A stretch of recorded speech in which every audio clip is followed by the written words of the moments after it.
Ladies and gentlemen, welcome back to a brand new video of Tokyo Ghoul War Age. And in today's episode, we're just gonna have a fucking good ass time. I feel very strange from the meds that I have started taking today. And I feel all kinds of woozy, but I don't feel tired. So I decided, why not fucking toss on some War Age and see how this shit goes. So it is currently just after the tournament game mode has been enabled. I apparently don't have enough money to actually procure the goods that is dispatching there. Here, can I go get some cash money from the dice game mode? I kind of need to get that tournament thing done before we even start this. Here, give me money. Thank you. I appreciate that. I don't even know what amount is a good amount for that. We'll say that 200,000 is probably fine. I spent most of my money today trying to get Coma over Rize's power because I wanted to be able to flex and be like, wow, SS characters are so fucking strong, dude. Look how big, cool they are. So if you actually look here, last night I invested, was it last night? It was like sometime between last night and now. I'm just going to swipe that out of the way. I end up having Coma pass Rize in terms of power, and he's still at level 74, and he's only at +1 gold, so I'm looking forward to seeing more upgrades. You know me, though. I have too many characters to use materials on, and not enough materials. Like, I've been trying to split my goods between Festival Toka and the SS Kaneki, trying to get them both upgraded in time for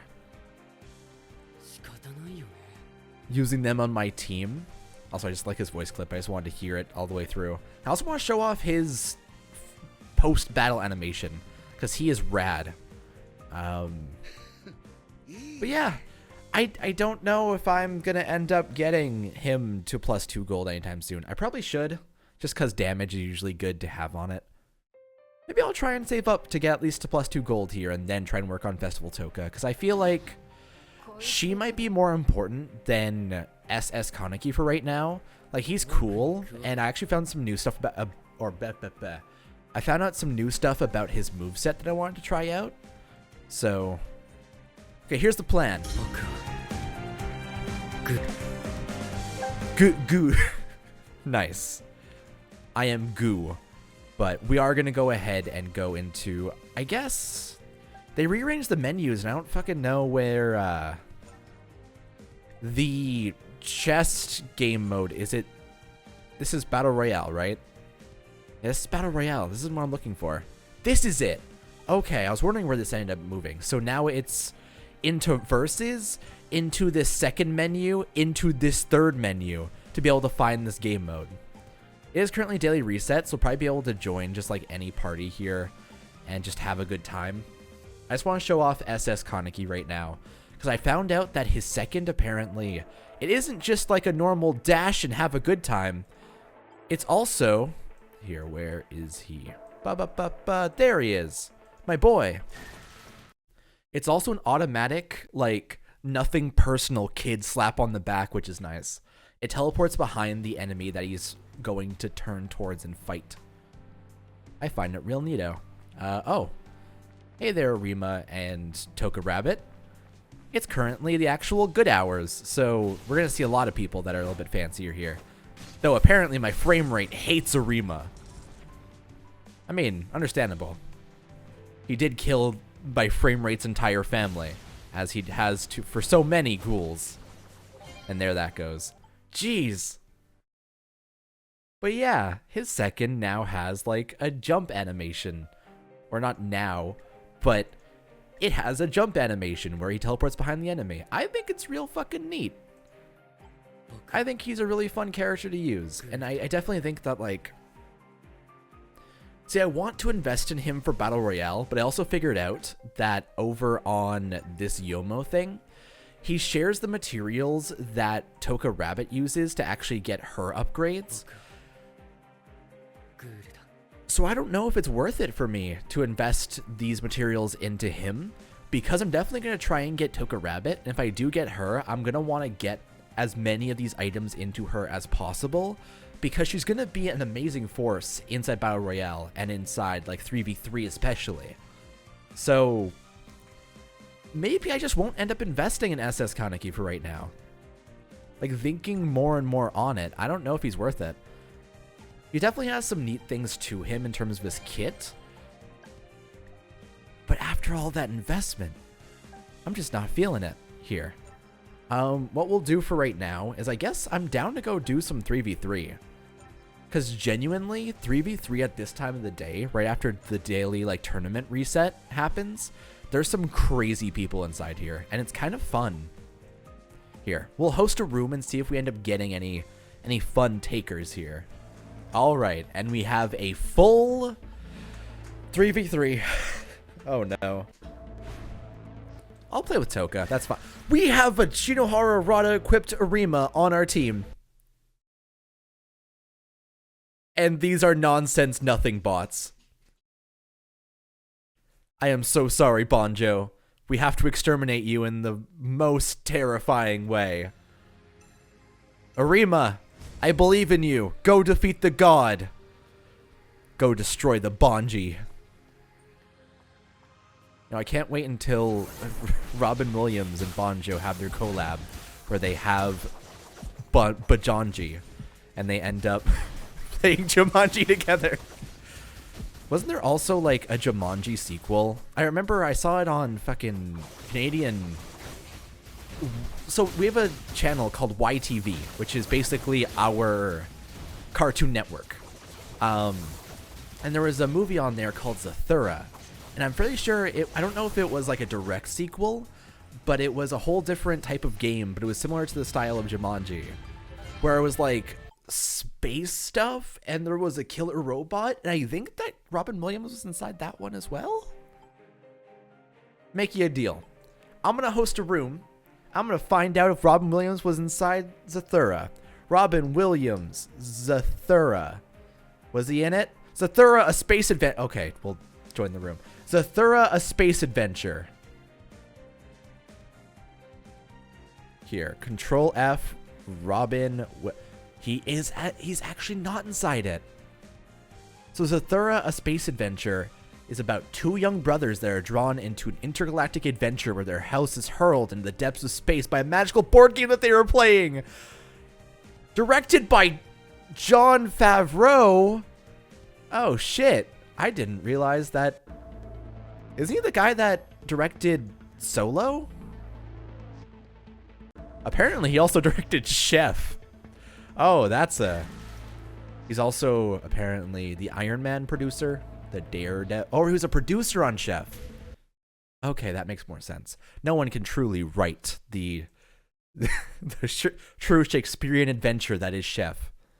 What else is here? I'm fascinated now. He's a producer on more things than he is a director. It's like 25 versus 21. But I have to click a button to be able to see what he's directed. And unfortunately, I am in the middle of running to kill these Bonjus. There we go. Banjo is dead. Rest in peace, my friend. Alrighty. You know, this Arima is kind of scary. He's kind of low-key just tearing through all of this stuff without any kinds of issues or difficulties or struggles. 3v3 is a gem. Okay, what have you directed? Jungle Book 2! He's announced.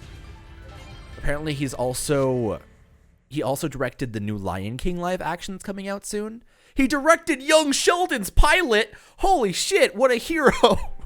Oh, what the fuck, Jon Favreau? What are you doing? It's always... Oh, this is a mistake. I probably shouldn't have entered this. This is gonna hurt, isn't it? We have a level 45 on our team. Oh yeah, this is probably gonna suck a wee bit. Anyway, what else has he directed? Iron Man 1 and 2, Zathura. Apparently he he directed the TV movie Bad Cop, Bad Cop, which I imagine it just has the best score possible. Oh, this looks mildly concerning. This looks really bad. So, all in all, we have learned that Zathura, A Space Adventure was written by the same guy who worked on... Are you using Takizawa? You do you, man. You should probably press ready, though. Or, you know, you do you. I'm just looking at, like, what is Zathura about? Favreau discouraged the notion that this film is a sequel to the earlier Jumanji, having not particularly liked that film. What? Oh, Jon Favreau... He discouraged the notion that the film is a sequel to Jumanji because he didn't really like that film. What? He stated that Zathura is very different from Jumanji. Oh, that is just wild. You do you, Jon Favreau. He's trying to sell his space adventure and trying to be like, don't worry. It's cool. Also, I just got destroyed by that Arima. Also that Akira. Also that Toka. All of them were a culmination of fuck that entered my various pores. Kind of sucks. Ow. You know, when he's not on my side, he's a hell of a lot scarier. They also released a, Sora, you stepped on my keyboard. No, you minimized everything. I don't know how I'm going to have to edit that, but I'm sure it's going to be wonderful. Thank you, Sora. He's been wandering around and like trying to attack the lights in the wall today. You do you, Kitster. I respect it. Honestly, if I could believe in the idea of chasing lights on walls, I would.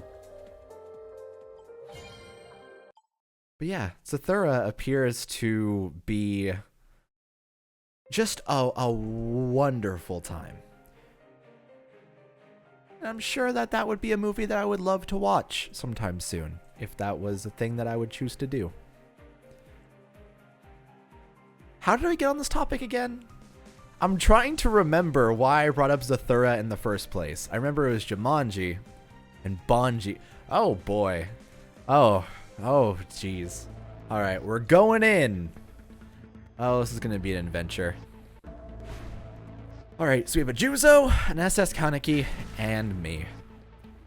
I like using Ryoko because I think that it's a cooldown reduction and the Hachikawa is a, like, slow down whenever you hit someone with a skill, which is nice. Truthfully, it might be Loserhead Hinami that's the cooldown. I don't fully remember, but we're fighting the Arima again! I love my life, and its swift ending. And that was the swiftest death I have felt in a long while. I'm realizing that Arima is just kind of an instant loss. Damn it. Oh, that's no. Actually, if that's what the other host is, I'm gonna host my own. Because that means we can fight that 45. And take him down. Like the nerd they are. Let's go, team!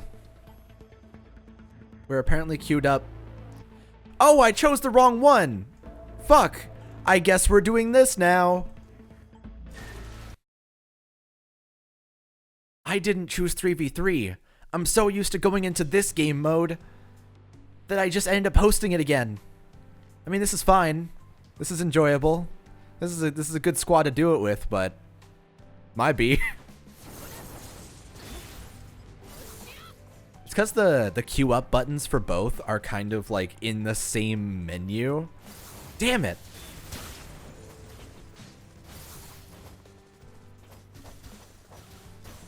Oh, we're actually on the Noro level here. And where he's gonna be up here. Let's kill the boy. He got released as an SS character today. Or I guess 2 days ago now? Recently. And apparently he's horrifying. His model actually looks really strange on the, like... Here, let me see if I can... I guess I can't really find a way to showcase his model. He's only here at the bottom of the menu. Unless I... Where is he? Oh, there he is. Yeah, he's like weirdly long. I can't show him inside the game just yet, unfortunately, but hopefully we'll be able to get a 3v3 with him inside it. It's always a possibility. Here, let's go in. You know what? I believe in you, Naki. I think we were on the same team before. I think we got suppressed and destroyed by it, but we were there. Wait. That's the Ayato! That's the Arima. Watch. It appears we're waiting for someone on the other side of the team, or the other team, to ready up. That's cool. Yeah, that's a good time. Oh, cool. It finally happened. We're versus a Juzo, Nashiro, and a Shinohara Rada. I see him so seldomly.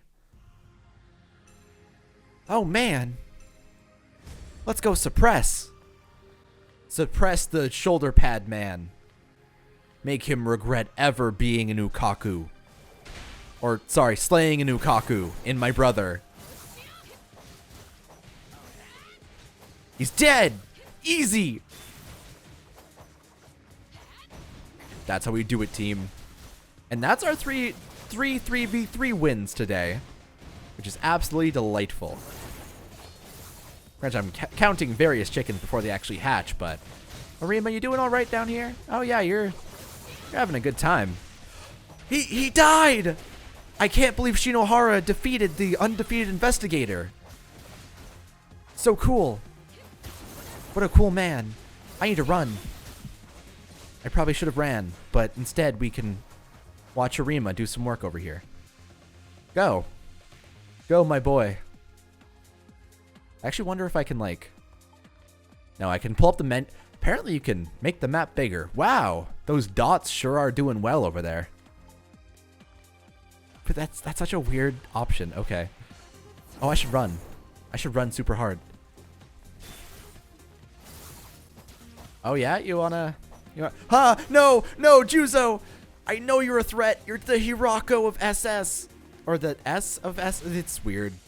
Hirako's already S, but Juzo's the upgraded version. That may as well be SS. Spin!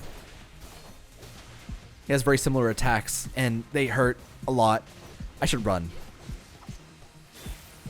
I should, like, be as careful as possible to not get hit by that Juzo.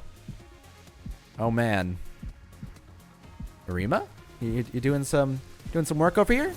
Oh, no, you're not. Oh, God. I died. Oh, he died as well.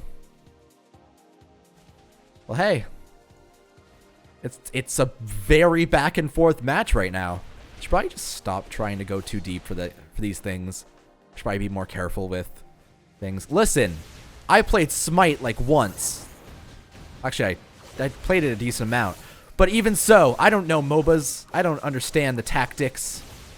Listen, I played Final Fantasy Tactics like once. There we go. That works better than Smite.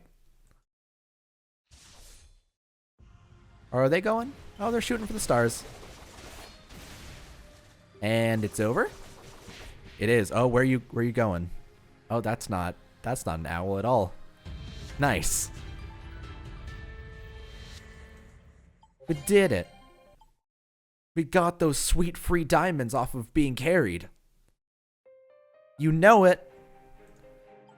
Oh yeah, 20 diamonds. Even better, 40 diamonds. So cool. Also, apparently, there's a ranking here. Is there a ranking based?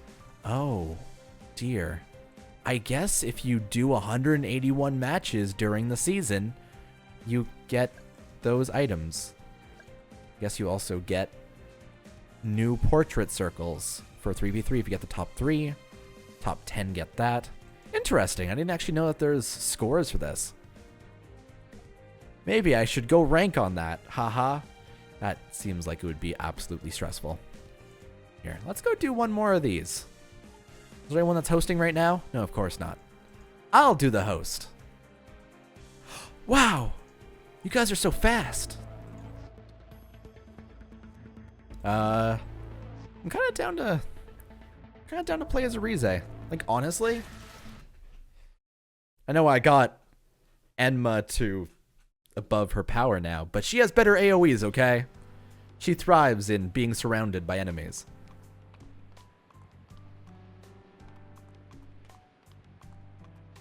She also has high heal sounds, which is real neat. Let's pop this. She's also like my guaranteed way to get 30 chests on the I guess the gray chest game mode, the one where you play as characters and you can choose like Yoshimura Owl and Shinohara Rada as the character if you have the tickets from the like dailies. So that's neat. She's able to do like the final star count, so it allows me to get more and more chests, and that's basically how I had Enma.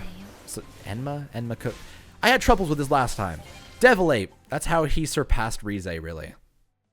A lot of those chests went into him, and he is like, he's below her in terms of his level on that. But it has costed me a lot of gold and stuff to be able to actually get this done. Hopefully I can get him up to 20 sometime soon, because once he hits 20, I don't need to buy any more books, because I have like infinite purple books currently. It's the Unlimited Blade Works, but even better. And here I already have him up to 5. I was working on Toka here as well, trying to get her upgraded, and obviously I can do this right here. Mostly just because if she gets up to 400,000 power, she'll have enough power to be on my team. And 400,000 power honestly ain't that bad, especially when Naki is currently sitting there and he is doing his own piece of work here. Actually, a good idea right now that I wouldn't mind doing is going into the boss fight game mode. Well, game mode. This boss fight area. And what if we just decided to damage test and Devil Ape? Our goal is to get over, what is that? Okay, 1, 2, 3, 4, 5, 6, 7, 8. Over 42 million. All right. We call that goals, and we'll try and shoot for it. All right, team. Believe. We'll be the Believe Buddies and watch every single season of Arc 5 together.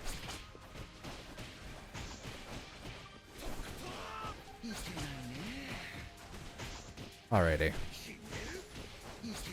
We're already at 2.8 million, so that feels nice at least.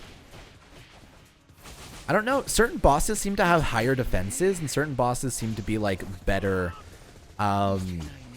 with their charge up skills. So I guess it is hard when certain bosses do die after a certain amount of time, because the boss that they fought to get the damage might be easier or harder than the one I'm currently fighting. But this one seems really easy. Like, we're a minute in and we're already at 7.5 million. And it can easily dodge the charge up attack like that and save the rest of my party from it as well, as long as it's not targeted at them. It's only at me. Like, if he turns, nope, that's gonna get Nishiro, but we can still attack from behind afterwards. RNG, man. I got the better boss, and so the big damage comes in. Can I just hold the attack button? I can. That makes it so much easier. My finger isn't going to be as tired.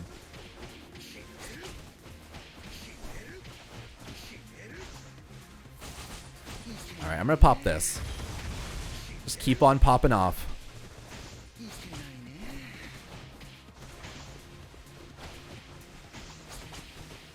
Did we just do half his health bar in one attempt? We're currently at 17 million.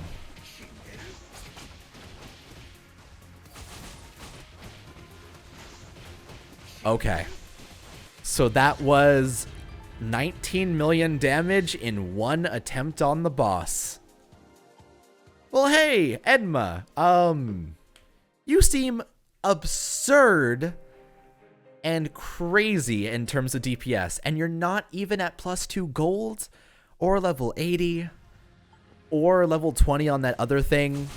Oh, I'm looking forward to seeing, like, how much further can he go, because most of the damage that we're doing right now is from him. Nishiro and Rize never had these kind of incredibly crazy numbers. This is most of the damage we're doing. I would say like a good 70% is from only his attacks. Wish we could see like a damage counter similar to like how Dark War has of that and see the exact damage between the different characters, but I'm gonna keep on tearing through his health bar real quick. We're actually going to be able to kill him and potentially see what the next boss is going to be like.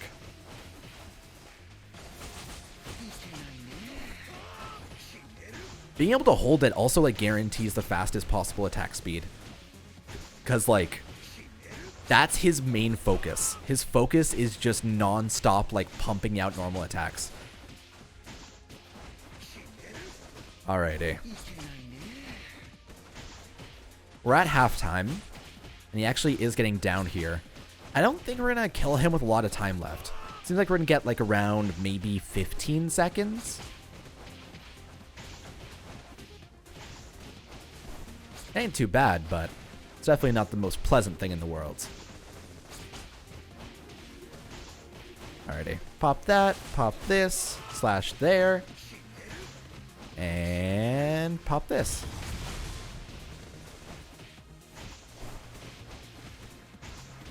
Alright, final bar. I said 15 seconds, but I guess we're going to be a bit below that. Damn. Okay, so we have 10 seconds. We have to run to the other side of the level to actually get this guy hit. We're not going to be able to do too much to him. He's also kind of miserable to fight. I remember this guy killing my characters quite often, so... Oh, I didn't check the damage on that. Here, let's see for right here. We're currently at 37 million after 2 attempts, meaning that second one was roughly... I guess the first one was 19, so the second one would have been like 17 or 18 million. A little bit less, but still pretty solid. Alrighty, now let's try and fight this boss, of which I remember being kind of miserable to fight with his punchy arm. His deck you in the schnoz abilities. Oh no, he's a dash. Oh no, that's what it would be the issue. Oh, that fucking sucks. There's not even a point to dodging it, because if I do, I just end up losing a lot more damage trying to run back in. Like, at this point, I might as well just fucking tank it in the face and see how much damage it does. And I'm just going to do the charge up with the big area. Oh, no. It's every other one I get. Nope, nope, that's definitely... that's going to hurt. All right. Oh, it didn't even knock me down. What? It doesn't... There's no knockback? I mean, sure, I'll take that. Holy shit. Let's do this. Non-stop fuck action begins here. You say go. Oh no, this is fine. If we don't get knocked down by his shit, we're just gonna rock his world.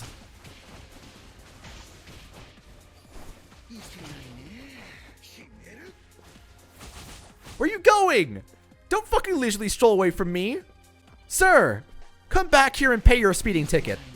There you go. Pay it with punches and kicks.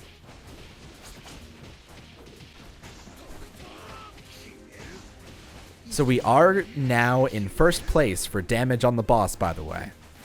And we have 30 more seconds to see how hard we can cement that. Pop this.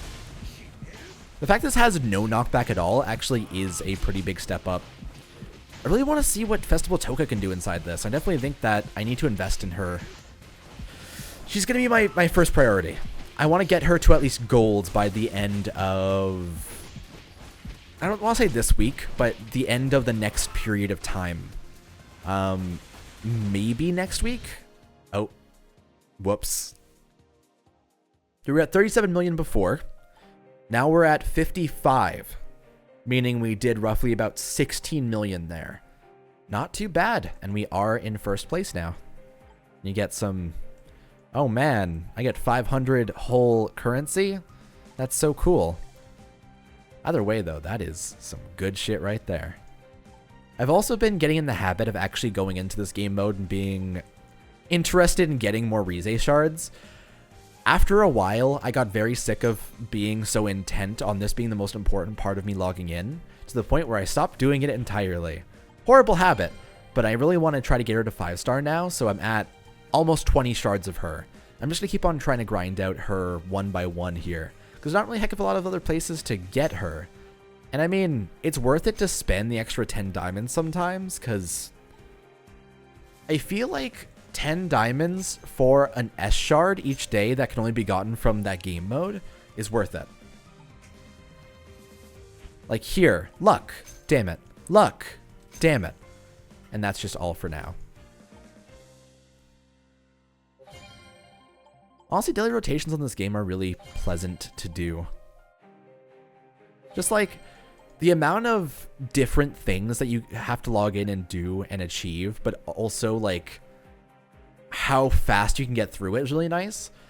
Like you can get through your dailies probably within, I want to say 5 minutes if you're trying to rush it and just go fast and sweep.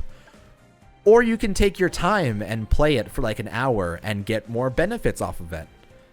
Like,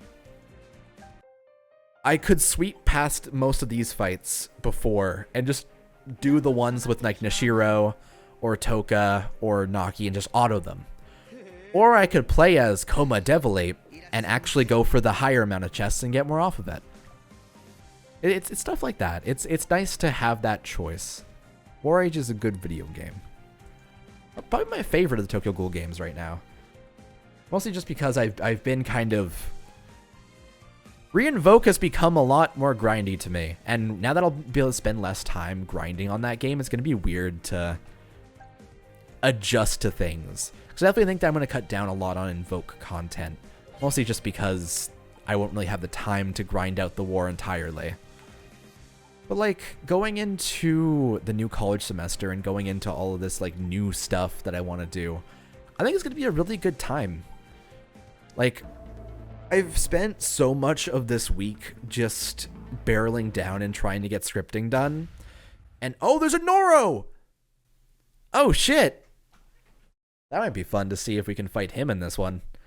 But yeah, I've just been like trying to focus down and get as much writing done as possible, and then trying to edit when I have a clear head afterwards and just kind of go through that.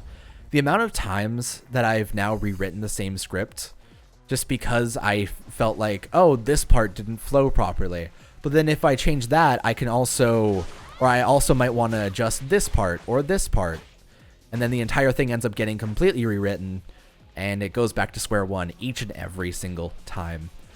It kind of sucks. And I think that's why a video didn't end up going up on the channel last week. Like I was planning on getting it done, but because I was rewriting it so often, I found it like more justified to myself being like, oh, I'll just put it up next week. This way there's already been a video that week of like the introduction. And I could spend more time refining those scripts.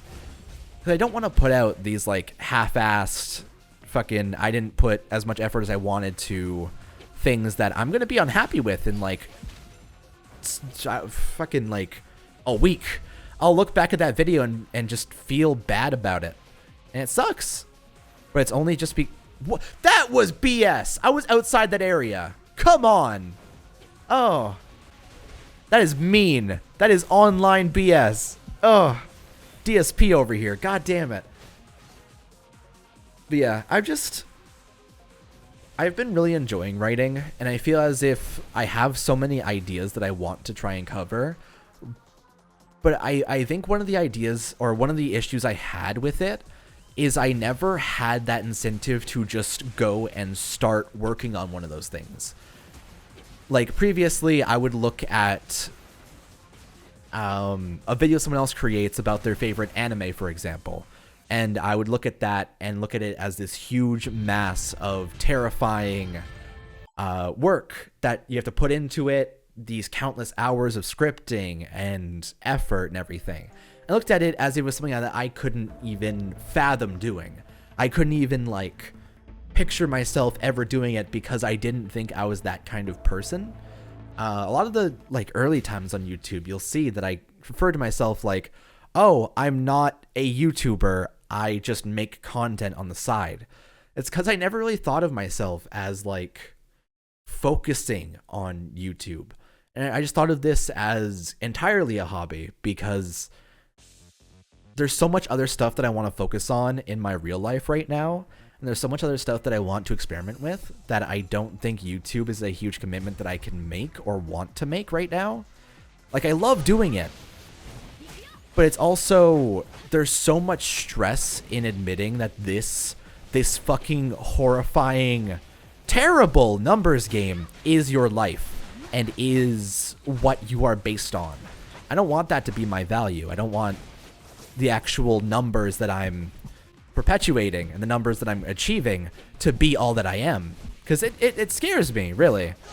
I don't want to be defined by just the superficial, like, oh, you're so cool, so popular, wow. And then you call people irrelevant. And it's, I don't want to ever be that pretentious guy. But the issue is that I still want to flex my creativity in as many ways as I can, really. I still want to try and experiment with things and find out what my comfort zone is. Because I haven't really had the chance to do that recently. I haven't really had the chance to sit down and really discover new hobbies, except for in my real life currently.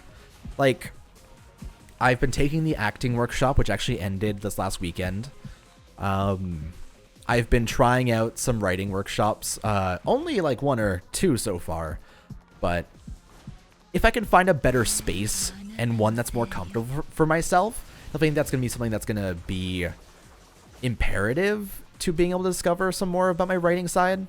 So that'll be fun. But yeah, just like, I'm trying to get in the habit of flexing my creativity, and that's why I set such a hard time constraint for myself of 1 video per week, because I feel like if I set myself to just do it and just get the thing done and just put that work into that creation and get it out without having to be afraid of all the work that has to go into one of those videos, and not having to worry about like this month-long project of writing this one huge thing, instead just having this 1 weekly fulfillment of my creative energies, and being able to just take that video and do anything I want to do that week with it, and being able to experiment with that and see what that all is about. I think that's what I'm really trying to focus on with it. So I think that going into 2019 and like trying to balance my school life and trying to get back in the habit of functioning in that environment, while also trying to explore my creativity and really go outside my comfort zone with that, is perfect. It's exactly what I kind of need to call to action a lot of the stuff that I've kind of been putting off. I think that's an issue of mine. I think I can acknowledge that quite thoroughly. I put stuff off quite often, mostly just because, like, the idea of doing the thing, no matter how much time it takes, either I'd want to get it done immediately and just swear it off, or if it takes a while, I just won't end up doing it. Like, I can reference the stream schedule stuff that happened before, where I had this set time of like 4 hours I set aside to do streaming. But whenever it would come 1 or 2 hours before it, I would start dreading it. And that's also what casual streams have turned into. It's this dedication of what I assume to be a good stream is supposed to be 4 hours long. And so instead of just acknowledging that I can do like, oh, 1 hour here, 2 hours here, and just kind of doing it at my own leisurely pace, instead I think of it as this huge mass of, oh, fuck, that's a 4 hour block that I have to have nothing else planned for and have no one else interrupting me for and have no one to message for, right? And thinking of things as like that harsh ultimatum, and thinking of things as like this end all be all number of, oh, this thing is going to take exactly this long and ruin this amount of time for myself. Well, not ruin, but it will chunk out this amount of time for myself. It's just something. It's something that I want to work past, and something that I definitely acknowledge as a problem. I don't want to put things off ever, because I think that just doing the thing and seeing what comes out of it is one of the best ways to harbor creativity. Just taking that step, and instead of thinking to yourself, oh, I don't know how to improve in this, or I want not looking at the people who make amazing art and saying, wow, I wish I could do that. Instead, taking the steps to start doing that is the key, I think. And that's kind of what I'm trying to focus on right now. I know this is just rambling of a man who's creatively driven to do a bunch of shit right now, but it's something that I care about a lot, I think.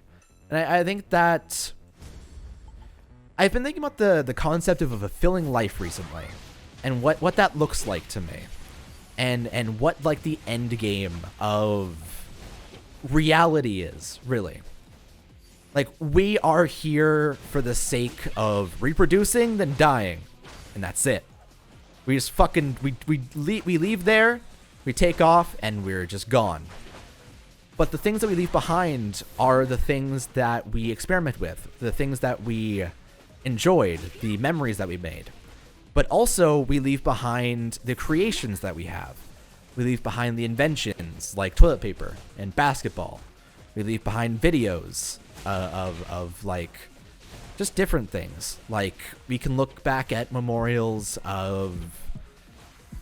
Oh, this is going to get dark. We can look back at memorials of YouTubers that have passed on. Like Morfar, for example. That old...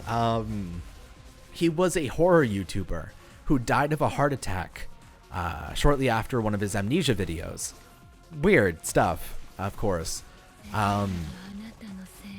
That is what he was in the end. And it's hard to talk about this and not make it into this like weird philosophical dark zone. But it's like, when you are gone, your creations and the things that you leave behind are just that. The creations that you made and that were acknowledged by the people that saw it. So it's a catch-22, really, if I even know the definition of that phrasing. But it's... You want... Or, personally, I would want to create because it leaves something behind, but also that it's what I create, or what I consider to be a fulfilling life in the end. The idea of leaving this thing behind that is like this legacy of ideals and this legacy of the mindset that I've created. Because like in fucking 70 years, when YouTube has crashed and we become a wasteland of dogs and pudding, what are we? We can look back at these YouTube videos and see these people that were in the renaissance of their lives, really. And see, like, these creations that they made throughout their process. And what they had. And that's what the internet age is going to end up being. It's going to be, in 50 years, we have this storage of footage of people that have passed on and what they felt and what they knew. And obviously we have recordings from earlier in like various years, because we started having recordings as of like the late 70s, early 80s. I believe that's around the time where like it became mainstream and people could actually have like cameras on themselves. I know there was like Technicolor movies and movies all around before that, but it's kind of where the mainstream came. You can look back at the footage of the first camera use and the first recording, and all those people that are there are not around anymore right now, most of them. And that's what YouTube is going to become. It's going to become not a wasteland, but it's going to become this fucking dark period we can all point back at and be like, yeah, remember that time that a bunch of weird 20-year-olds promoted gambling to children and then tried to sell it off as if like they weren't doing something wrong? Yeah, that's kind of fucked up, isn't it? Oh, this, and it's also games like this. Games like Tokyo Ghoul War Age. Games like Tokyo Ghoul Reinvoke. Carnival. The World Trigger Smash Borders game. Naruto Blazing. or Bleach Brave Souls. Every one of these games is going to be gone eventually.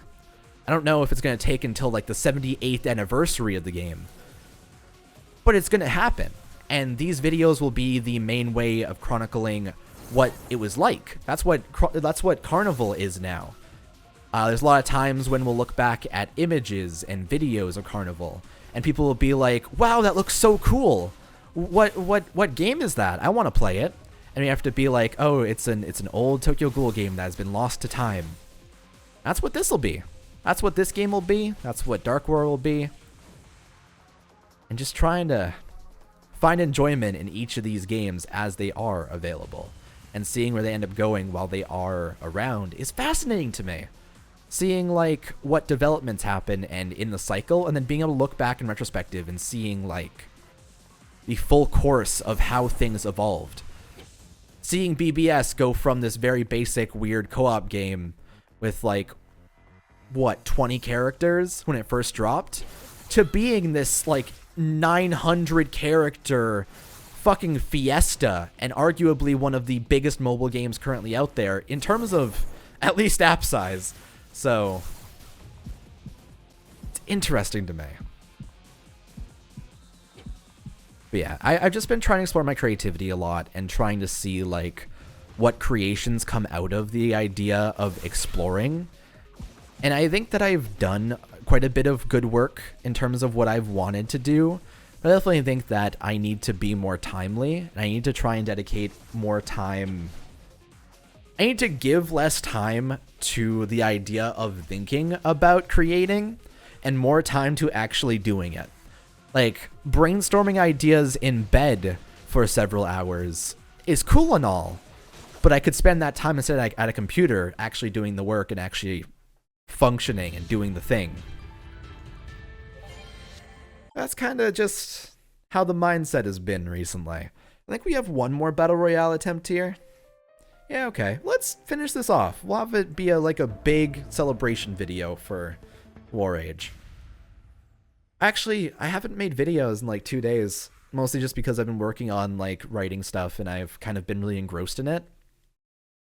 And like the acting class. So yesterday was the final day, and we ended up working on we did some warm-ups, very basic stuff, like, oh, we're doing red light, green light, but you have to do actions and act out scenes during the red light or the the green lights. But we also did some like production. We did some script reading. We like acted out a scene on like a boat, and we were meant to, one person was thin, one person was medium, one person was fat, and you're meant to try and argue about who's gonna get eaten first on the boat. And it was really fun. I definitely think that the idea of a stage and acting and all of that is something I'm really interested in, but I don't know if actually performing in front of a huge audience is something that would be good for my personal anxieties. Because obviously, I get anxious when I fucking stream for 4 hours. I struggle to do that. So the idea of putting on like a 3-hour production sounds like a horrifying mess that would stress me out for months upon months upon months. But I still want to try and I want to explore what acting can be, and I'm not going to try and push against it if I end up getting the opportunity to go on a stage like that. Because while I am anxious, I want to get in that mindset of just do it. Just do the thing. Press X to not die. Just do it. And I think a good step in that is not saying no to opportunities like that. And if someone invites me out to go to an aquarium, for example, that is a very specific example. If someone invites me to go to an aquarium, not being like, that sounds like it could be a very long process of like 6 hours of looking at fish and not being too interested. Instead, looking at it as an opportunity to meet new people and talk to people and kind of explore what fish are like. Putting it in ways that sound a lot more dressed up and fancy and make you want to do the thing. But that was our final attempt on Battle Royale. Unfortunately, that Arima, or different Arimas, just kind of handed our ass to us continuously every single time. But we will take it for right now. I actually need to get one more thing done. Here, can I? Give me some of that stamina. I'll go and sweep a hard quest a couple of times. Here. Festival Toka, do you want to get some of this sweet sweep? Hell yeah, you do. Ready? Bop, bop, bop. This way I have them all ready for next time when I need to upgrade them anyway. Also, sure. That works. I need to get more money, unfortunately, to actually get her any higher, but that's good. So we take that. We get the 150, 120, 90, 60, 30, and we are done. So that has been our video on Tokyo Ghoul War Age for today. Got to explore some interesting things today, I think. I definitely think that's nice to sit down in times like this and be able to just kind of explore what thoughts come up. And I think this medication maybe, I don't know, it's not like I feel weird on it, but it also kind of gets rid of my anxiety. So if I am kind of like going to bed sometime soon, maybe it might be fun one time or another to actually kind of record a video after taking it, because this feels nice. I'm having a good time right now. And like, I think at nighttime I struggle to record things quite a bit. I don't know if it's just the mindset I'm in, but it's just the general presence of nighttime kind of gets to me, I think. But we'll see how the world works from here on out. Either way, thank you so much for watching this video on Tokyo Ghoul War Age. We're definitely going to end up coming back for more videos sometime soon. I have some stuff recorded already to go up as a main LP stuff, so that'll be fun. And War Age just is always a good time. It's always nice to sit down and just kind of relax with. And hell, since my college stuff usually goes until like later in the day as well, most of my dailies I can do on War Age, I can just stream immediately after I get home. That'd be fun. Daily resets at 4 p.m. now on War Age because of daylight savings. We'll see. Either way, thank you so much for watching. I will definitely see you guys sometime soon. If you haven't subscribed already, hit that sweet fucking button. Ha, good YouTubers, ding-a-ling.